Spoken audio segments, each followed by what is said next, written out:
Good morning. Yo, what's up? Kanagoy pa yung mga no, sa mga ginikanan ug anak. Yes. Kitang ginikanan pod, dili ta magsigi og kwinta ng atong anak nga gipadako na to. Atong gibilaran sa kamay pa. Yes, dili na to na sila ma-blame kay ato na silang gipakatao aning kalibutan na. Ato na silang obligasyon.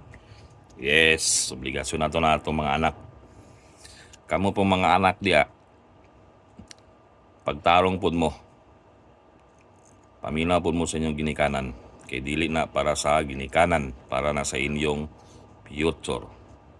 Yes, kay at the end of the day walay lain magtinabanga. Ikaw ra, ikaw ang anak, ikaw ang ginikanan, kamura ang magtinabanga. Right.